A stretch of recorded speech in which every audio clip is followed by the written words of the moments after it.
নমস্কাৰ ছাত্ৰ ছাত্ৰীসকল, কি খবৰ তোমালোকৰ? আশা কৰোঁ তোমালোকৰ খবৰ পাতি ভালে চাগে। আজি আমি আলোচনা কৰিম তোমালোকৰ সপ্তম শ্ৰেণীৰ অধ্যায় 5। সপ্তম শ্ৰেণীৰ গণিতৰ যিটো অধ্যায় 5 আছে আমাৰ সমান্তৰাল ৰেখা আৰু ছেদক।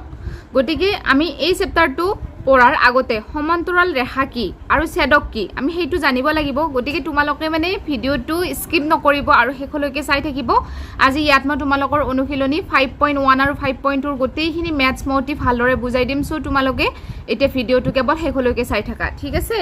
গতিকে এতিয়া যিহেতু আমাক ইয়াতে কৈছে যে সমান্তৰাল ৰেখা আৰু ছেদক, চ' আমি জানিব লাগিব যে সমান্তৰাল ৰেখা কি আৰু ছেদক কি। গতিকে মই পাঠটোলৈ যোৱাৰ আগতে তোমালোকক মই অকণমান চিনাক্ত কৰি দি আছোঁ। তোমালোকেতো জানাই মানে কি কৈছে জানানে? ইয়াতে যেতিয়া তোমালোকে এই চেপ্টাৰটো পঢ়িবা ইয়াতে কোৱা হৈছে যে এই অধ্যায়টোৰ পৰা তোমালোকে শিকিব পাৰিবা কি কি শিকিব পাৰিবা। কটাকটি কৰা ৰেখা, লম্ব ৰেখা, সমান্তৰাল ৰেখা আৰু ছেদক, অন্তঃকোণ আৰু বহিকোণ, সন্নিহিত কোণ, বিপৰীত কোণ, ৰৈখিক জুৰীয়া কোণ, অনুৰূপ কোণ, একান্তৰ কোণ, পূৰক কোণ আৰু সম্পূৰক কোণ। চ' আমি যেতিয়া এই অধ্যায় 5টো যেতিয়া পঢ়িম তেতিয়া আমি এই চেপ্টাৰটোত এইবিলাকৰ বিষয়ে আমি পঢ়িবলৈ পাম, ঠিক আছে?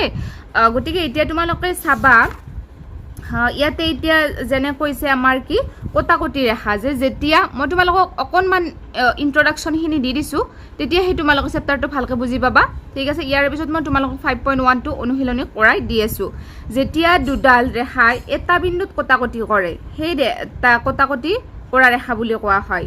আৰু এই কটাকটি কৰা বিন্দুটোক কি বুলি কয়? ছেদ বিন্দু বুলি কোৱা হয়। যেনে ধৰা এতিয়া এইটো ৰেখা 1 বা ৰেখাটো ইহঁতে এইটো বিন্দুত কটাকটি কৰিছে ন, ইহঁতক কটাকটি ৰেখা বুলি কোৱা হয়। আৰু এই যিটো বিন্দুত কৰিছে এই বিন্দুত কৰিছে তাক আমাৰ ছেদ বিন্দু বুলি কোৱা হয়। এইবিলাক তোমালোকে সৰুতেতো পঢ়ি আহিছা, গমেই পোৱা হয়নে নাই? সেইটোৱে।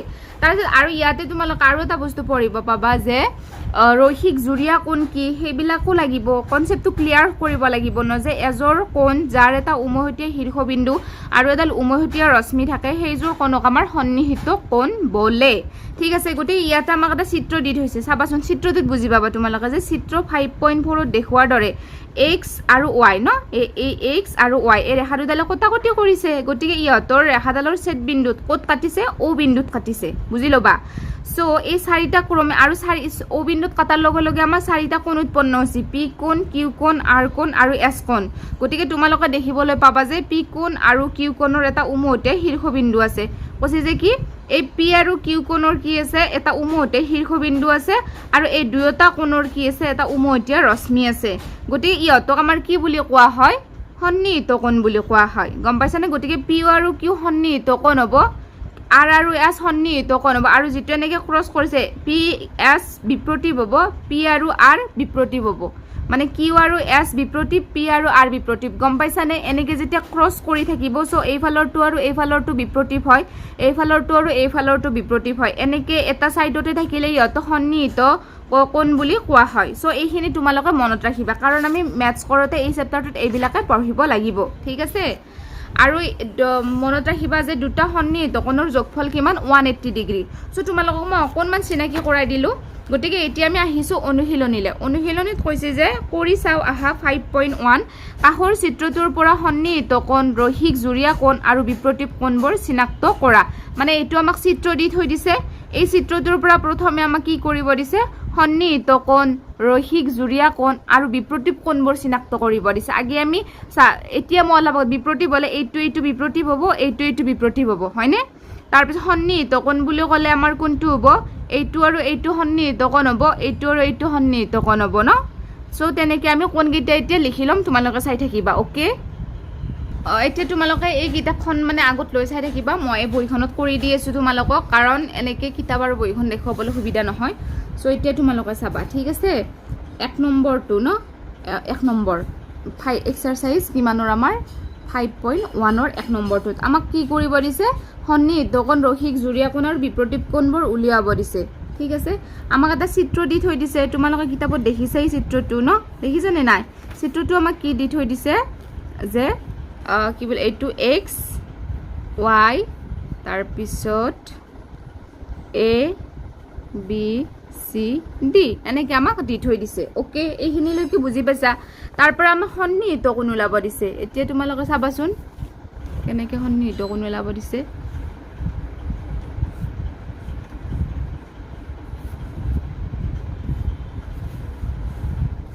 আমি ইয়াতে লিখিম যে কি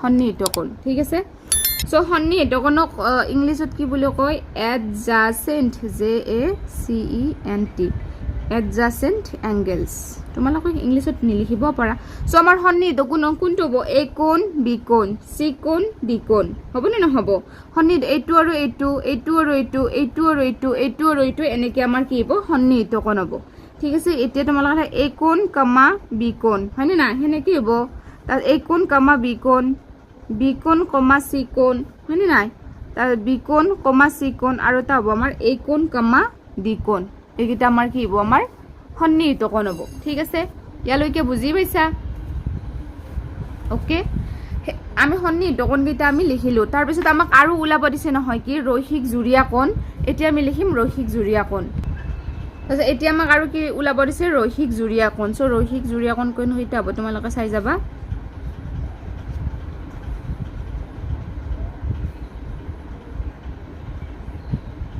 ৰৈখিক জুৰীয়া কোণ হয়নে এইটো আমি লিখিব লাগিব ইংলিছত linear pair of angles linear pair of angles চ' ইয়াতে হ'ব আমাৰ বি কোণ কমা চি কোণ তাৰপিছত এ কোণ বি কোণ এ কোণ বি কোণ চি কোণ ডি কোণ এ কোণ ডি কোণ চ' এইকেইটা হ'ব আমাৰ কি এইকেইটা হ'ব আমাৰ ৰৈখিক জুৰীয়া কোণ আৰু এটা আমাক লিখিব দিছে কি বিপ্ৰতীপ কোণ ঠিক আছে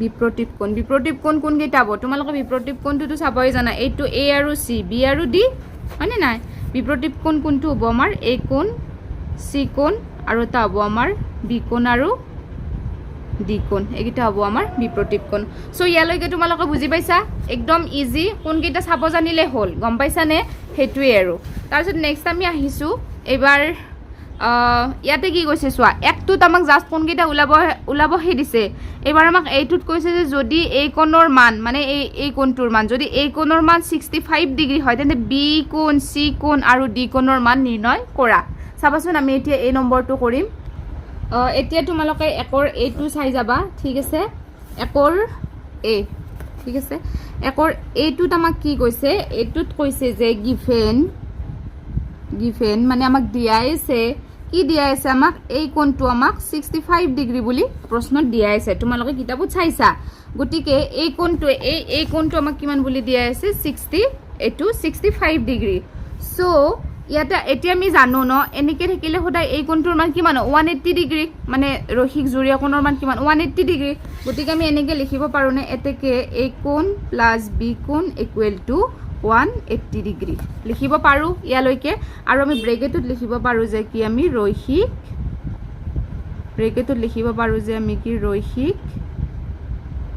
ৰৈখিক জুৰীয়া কোণ এনেকৈ লিখিব পাৰোঁ ঠিক আছে আমি লিখিব পাৰোঁ যে কি ৰৈখিক জুৰীয়া কোণ তাৰপিছত এতেকে আমি এই কোণৰ ঠাইত কিমান লিখিম 65 ডিগ্ৰী আৰু বি কোণৰ ঠাইত আমি একো নিলিখোঁ আৰু ইয়াতে থাকিল আমাৰ 180 ডিগ্ৰী ঠিক আছে তাৰপিছত আমি বি কোণটো এইফালে ৰাখিলোঁ 180 65টো এইফালে আনিলে আমাৰ কিমান হ'ব 65টো এইফালে আনিলে আমাৰ মাইনাছ হ'ব তাৰপিছত বি কোণ এইযোৰ গ'লোঁ 180ৰ পৰা 65 গ'লে আমাৰ কিমান থাকিব 180ৰ পৰা 65 গ'লে আমাৰ 115 থাকিব ঠিক আছে তাৰপিছত আৰু B plus C equal to 180 degree লিখিব পাৰোঁ কাৰণ আমি এইখিনিতো লিখিলোৱে চ' বি ইকুৱেল টু 180ৰ পৰা 65টো আমি বিয়োগ কৰিলোঁ বিয়োগ কৰোঁতে আমাৰ 115 ডিগ্ৰী হ'ল ঠিক তেনেদৰে এই চিত্ৰটোত চোৱা এইবাৰ আমি এনেকৈ লিখিব পাৰোঁ নে না বি প্লাছ চি মানে এই দুটা কোণৰ মানতো 180 ডিগ্ৰী হয়নে নাই ৰৈখিক জুৰীয়া কোণ সেইকাৰণে আমি লিখিছোঁ যে কি B plus C equal to 180 degree ঠিক আছে এতিয়া আমি কি কৰিব পাৰোঁ কোৱাচোন বিৰ মান আমি কিমান পাইছোঁ 115 পাইছোঁ হয়নে না চি ইকুৱেল টু 180 ডিগ্ৰী এতিয়া চি ইকুৱেল টু 180ৰ পৰা আমি কি কৰিব লাগিব 180 ডিগ্ৰীৰ পৰা আমি 115 ডিগ্ৰীটো আমি বিয়োগ কৰিব লাগিব গতিকে চি কোণ ইকুৱেল টু 180ৰ পৰা যদি আমি 115 বিয়োগ কৰোঁ তেতিয়া আমাৰ কিমান হ'ব আমাৰ 65 হ'ব ঠিক আছে 180ৰ পৰা 115 গ'লে আমাৰ 65 হ'ব গতিকে আমি বি কোণৰ মান পালোঁ চি কোণৰ মান পালোঁ চি কোণটো আমি কিমান পালোঁ 65 ডিগ্ৰী চ' ইয়াতে তোমালোকে চি কোণৰ মান কিমান পালা 65 ডিগ্ৰী পাই গ'লাই এতিয়া ইয়াতে কিতাপত চোৱা আমি এই কোণৰ মান পালোঁ চি কোণৰ এৰ মান 65 কাৰণে চি কোণৰ মানো আমাৰ 65 হ'ল আৰু হ'বও লাগে বিপৰীত যিহেতু তাৰপিছত বি কোণৰ মান আমি 115 পাইছোঁ ডি কোণৰ মানো 115ই হ'ব মানে না কাৰণ এইটো আমাৰ কি বিপৰীত কোণ যেহেতু গতিকে ইয়াতে আমি এনেকৈ লিখিছোঁ যে কি এতেকে বি কোণ সমান ডি কোণ ইকুৱেল টু বিপৰীত কোণ বি কোণৰ মান 115 হৈছে চ' ডি কোণটোতো 115ই হ'ব বিপৰীত যিহেতু এতিয়া আমি ফাইনেলি পাই গ'লোঁ এই কোণৰ মান 65 ডিগ্ৰী বি কোণৰ মান 65 ডিগ্ৰী চি কোণৰ মান 115 ডিগ্ৰী ডি কোণৰ মান 115 ডিগ্ৰী ইয়ালৈকে বুজি পাইছা চ' ইয়াৰ পিছত আহিছোঁ আমি এইবাৰ বিলে বিত কৈছে যে যদি বি কোণৰ মান 115 হয় তেন্তে ডি কোণৰ মান নিৰ্ণয় কৰা ইয়াতো তোমালোকে এইটো বুজিয়ে পাইছা কাৰণ যদি বি কোণৰ মান 115 ডিগ্ৰী হয় তেন্তে ডি কোণৰ মান নিৰ্ণয় কৰিব দিছে গম পাইছা ইয়াতে বি কোণৰ মান 115 হ'লে ডি কোণৰ মান 115ই হ'ব কাৰণ এইটো যিহেতু বিপৰীত কোণ সেইটো তাৰো মানে কৰি থাকিবলগীয়া একো নাই এনেই গম পাই বিপৰীত কোণ তথাপিও মই তোমালোকক কৰি দিছোঁ আৰু চাই ল'বা ঠিক আছে তো এইটোত ইমান চাই থাকিবলগীয়া না আমাক দিছে যে কি বি কোণ সমান 115 ডিগ্ৰী এতেকে ডি কোণো আমাৰ কি হ'ব ডি কোণো আমাৰ কিমান হ'ব 115 ডিগ্ৰী এতে লিখিবা যেহেতু বি কোণ সমান ডি কোণ কি সদায় বি কোণ সমান ডি কোণ বিপৰীত কোণ হয়নে নাই বি কোণ সমান ডি কোণ বিপৰীত কোণ চ' এইটো এনচাৰ বুজি পাইছা তোমালোক একো টান নাই একদমেই ইজি চ' তোমালোকে কেৱল বাছ চাই থাকিলে হ'ল বুজি পাইছা চ' ইয়াৰ পিছত এইবাৰ আমি আহিছোঁ নেক্সট এক্সাৰচাইজ 5.2 লে ইয়াতে চাবা ইয়াতে আহিছোঁ আমি অনুশীলনী 5.2 কৰি চাওঁ আহা 185 পেজ ইয়াতে আমাক কৈছে যে কি তলৰ ফুটজালিখনত 3টা বিন্দু সংযোগী অন্তত 4ডাল ৰেখা আঁকা ৰেখাকেইডালৰ কৈছে ৰেখাকেইডালৰ প্ৰতিটো বিন্দুৰ ওপৰত লম্বৰেখা অংকন কৰিবলৈ চেষ্টা কৰা এইবিলাক আৰু কথা নে মোৰ হাতত স্কেল নাই তোমালোকে স্কেল ইউজ কৰিবা এই ফুটজালিখনত 4ডাল ৰেখা অংকন কৰিব দিছে যিকোনো 4ডাল ৰেখা তোমাৰ ইচ্ছা চাবা মই এনেকে এডাল ৰেখা আঁকিলোঁ এডাল দুডাল তিনিডাল 4ডাল মই 4ডাল কি আঁকিলোঁ ৰেখা আঁকিলোঁ আৰু প্ৰতিটোৰে ওপৰত মানে লম্বৰেখা অংকন কৰিব দিছে লম্ব মানে কি লম্ব যাৰ ওপৰত থিয় থাকে এনেকৈ মই কি কৰিলোঁ লম্বৰেখা অংকন কৰিলোঁ তুমি যেনেকৈ আঁকা সেইটো তোমাৰ ইচ্ছা এনেকুৱা নহয় যে এই 4টা বিন্দু ল'বা এইখিনি ঠাইতে আঁকিবা তুমি বোলে নহয় মই এইখিনিৰ পৰা আঁকিব পাৰিবা এইখিনিৰ পৰা আঁকিব পাৰিবা 4ডাল ৰেখা আঁকিলে হ'ল আৰু তাৰ ওপৰত লম্বৰেখা অংকন কৰিলে হ'ল ঠিক আছে আৰু প্ৰতিটো বিন্দুৰ পৰা এনেকৈ প্ৰতিটো বিন্দুৰ পৰা মই কি আঁকিলোঁ লম্বৰেখা আঁকিলোঁ বুজি পাইছা এইবিলাক লম্ব হয়নে নহয় এইবিলাক লম্ব হয়নে নহয় লম্বই হয় এইবিলাক ন সেইটোৱে কৈছে বা এনেকৈ আঁকিব পাৰোঁ মই তলফালেও আঁকিব পাৰোঁ এইবিলাক লম্ব হয়নে নহয় কোৱাচোন অবভিয়াছলি লম্বই হয় ন এইবিলাক কি লম্বৰেখা অংকন কৰিব দিছে এনেকৈ অকণমান চিধাকৈ আঁকিব পাৰোঁ এইবিলাক এনেকৈ কি আঁকিব দিছে লম্ব আঁকিব দিছে চ' এইটোৱেই আৰু একদম টান নাই একদমেই ইজি 2 নম্বৰটোত কৈছে যে ওপৰৰ ফুটজালিখনত 5ডাল সৰল ৰেখাৰে এটা একাবেকা পথ আঁকা এতিয়া আন এটা পথ অংকন কৰা যাৰ প্ৰতিটো অংশ প্ৰথম পথটোৰ অনুৰূপ অংশৰ সমান্তৰাল হয় চ' এনেকৈ আমাক কি কৰিব দিছে এটা একাবেকা এনেকৈ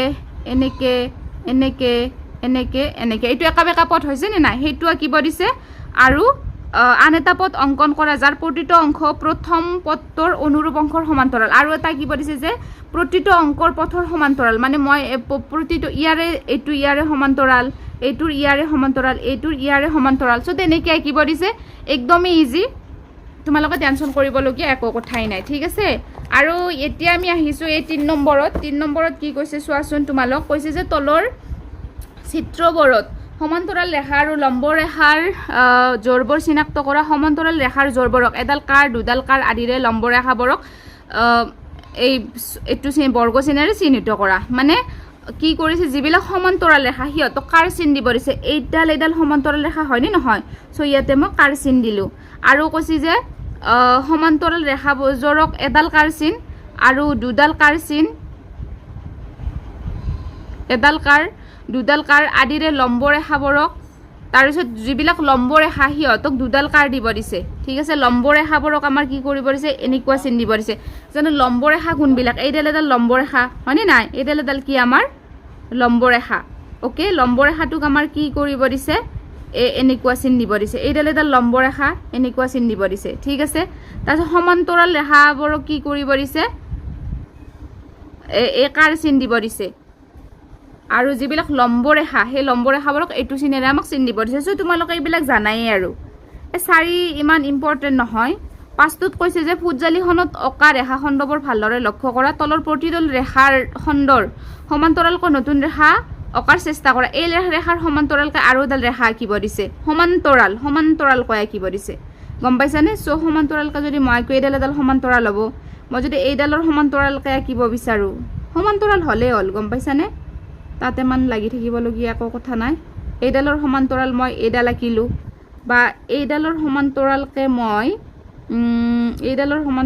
মই এইডাল আঁকিলোঁ, তাৰপিছত এইডালৰ সমান্তৰাল কৰি মই এইডাল আঁকিলোঁ, এইডালৰ সমান্তৰালকৈ মই এইডাল আঁকিলোঁ। চ' তেনেকৈ আমাক কি সমান্তৰাল কৰি আঁকিব দিছে। সমান্তৰালটোতো আঁকিব, সমান্তৰাল মানে পুৰা যে সমান হ'ব লাগিব সেনেকুৱা নহয়। সমান্তৰাল মানে হ'ল এই ৰেখাডালৰ দিশটো যিটো ফালে আছে, তুমি অঁকা ৰেখাডালৰো মানে দিশটো ছাইডটো সেইটো ফালে হ'লে সেইটো সমান্তৰাল বুলি কোৱা হয়। এনেকুৱা নহয় যে এইডাল ইমান দীঘল হৈছে মই অঁকাবাটো ইমান দীঘল হ'ব লাগিব, তেনেকুৱা নহয়, ঠিক আছে? গতিকে এইবিলাক পৰীক্ষাত সিমান এটা নাহে, কিন্তু যিটো আমাৰ এক্সাৰচাইজ 5.1 আছিলে তাতে যেনেকৈ তোমালোকক সন্নিহিত কোণ, বিপৰীত কোণ, ৰৈখিক জুৰীয়া কোণ, কোণৰ মান উলিয়াই এইবিলাক যে চিনাক্ত কৰিব দিছে সেইবিলাক কিন্তু মষ্ট ভেৰি ভেৰি ইম্পৰ্টেণ্ট। গতিকে তোমালোকে সেইটো একদমেই মিছ নকৰিবা। এইটো চেপ্টাৰ এনে অকণমান ওপৰে বুজি থৈ দিয়া, এক্সামত তেনেকৈ বিশেষকৈ নাহে, ঠিক আছে? গতিকে আজিৰ এই ভিডিঅ'টো ইমানখিনিলৈকেই থাকিল, বেছি দীঘল নকৰোঁ। গতিকে ইয়াৰ পিছত তোমালোকে নেক্সট অনুশীলনী 5.3 পৰা চাই লোৱা। আজিলৈকে আহিছোঁ, ধন্যবাদ।